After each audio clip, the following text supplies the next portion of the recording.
Discipline 8. Savings. Thrifty and frugal in nature. Raised by his mother in Chattanooga, Tennessee, Usher Raymond is a prime example of a young man of modest means making good.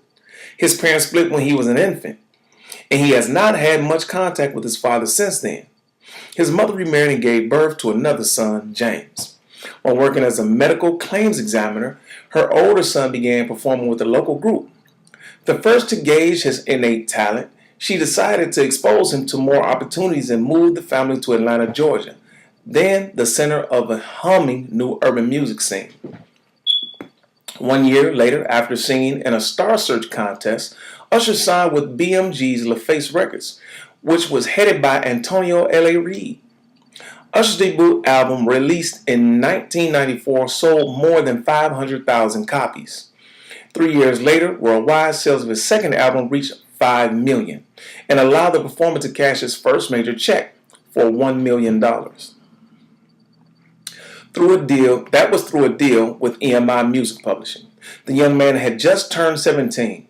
Today, Usher sits atop a hip-hop and R&B music scene.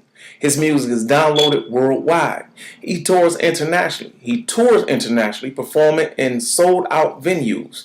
He stars in films and rubs shoulders with Hollywood legends and dates supermodels. Still in his 30s, he has everything he could ever want. He lives in a $2.8 million hideaway mansion and owns a stake in the NBA's Cleveland Cavaliers, occupying a courtside seat and high-fiving other stars and celebrities. To date, his record company, Sony BMG, has paid him more than $20 million. In 2005, he grossed more than $20 million on a 64-city tour and made deals to star in movies, commanding a salary of $8 million each.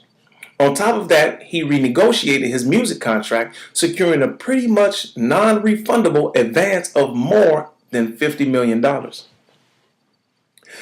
But this story is not about a young superstar or the next king of pop. Nor should you, the reader, be concerned with one man's life of wealth, excess, and comfort that few have ever experienced. No, this 8th discipline centers on a simple question addressed to those who wish to enter the hollow gates of affluence and prosperity. Yes, Usher has grown quite wealthy, very fast. But will he stay wealthy? Falling prey to the trappings of notoriety and success, fast cars, expensive homes, and large entourages, young entertainers lose their fortunes as fast as they make them.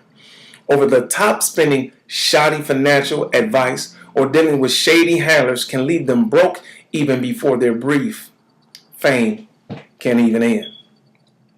But let me be clear, I'm not the judge. Usher is entitled to spend his money as he pleases. He has settled on a chosen profession and is a firm believer in his talents and abilities.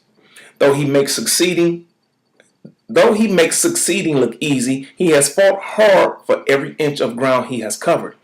He deserves to reap his rewards and the fruits of his effort. And now, thanks in part to his team and advisors,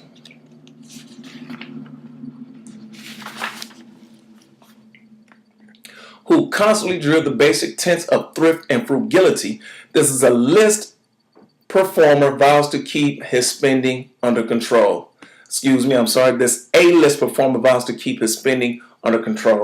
During our initial meeting, says Ruben McDaniel, Usher's investment advisor and head of Jackson Securities in Atlanta, he was running through his money so fast it frightened him.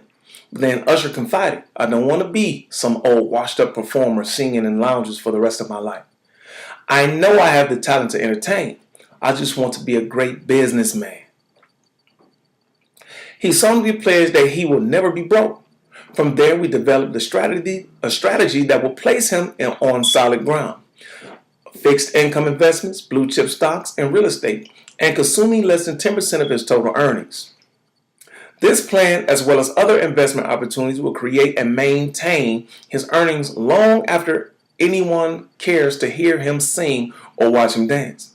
We got him to buy into the philosophy, if it doesn't make money, it doesn't make sense. And now he applies the same outlook to all of his business ventures. When, like any smart money manager, Usher was ready to diversify. He turned to a cedar of mentors. Dick Persons of Citigroup, former basketball great Magic Johnson, and hip-hop moguls Russell Simmons and Sean Puffy Combs. Individuals who are skilled in all phases of creating wealth. There is no magic formula. These steps call for no extra effort. They call for no personal sacrifice. But few individuals know how to utilize their earnings properly. For example, today, U.S. credit card debt is at an all-time high, $60 billion, and the average family owes more than $7,000. 89% of the U.S. population operates less than 4 paychecks away from disaster, and nearly one half of all African Americans will retire on less than $900 per month. McDaniel was a member of the Seven-Figure Club because, among other things, he knows the devastation of living beyond your means. Like his fellow millionaires, he thinks deeply before he spends and loathes debt. When it comes to our money, we can earn it, hoard it, spend it, save it, waste it, or worship it. But to deal with it wisely as a means to an end is an education worth its weight in gold. As the book of Matthew instructs, what is a man profited if he shall gain the whole world and lose his own soul? Thrift and savings are the first steps to prosperity and abundance.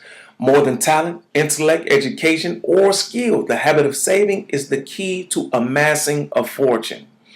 The philosophy of the wealthy versus the poor proves that the rich invest their money and spend what's left. The poor spend their money and invest what's left. Pay yourself first, black millionaires admonish. The habit of thrift not only opens the door to opportunity, but is a safeguard against our own weaknesses and the tendency to scatter our earnings. It is by the mysterious power of saving that your resources grow, that the loaf is multiplied, that little becomes much, that scattered fragments grow to unity, and that out of nothing comes the miracle of something. Such disciplined habits allow anyone to surprise the world with gifts, even if he or she is poor. Unless you make it a cast iron rule to lay aside a certain percentage of your earnings each week, each month, your dream of financial independence will be just that, a dream. In closing, the lesson is clear. You must learn to save and budget if you hope to join the ranks of those who boast seven-figure incomes. You must understand the concept of compound interest, how it works in your favor when you add money to each month into your 401k. It hurts you when you pay the minimum on your credit card debt. You must learn that low monthly payments don't equal affordability. You must read the fine print. You must learn how to pay cash because cash hurts. Let's do that again. You must learn how to pay cash because cash hurts. You must be aware of the seductive power of marketing and separate your wants from your needs.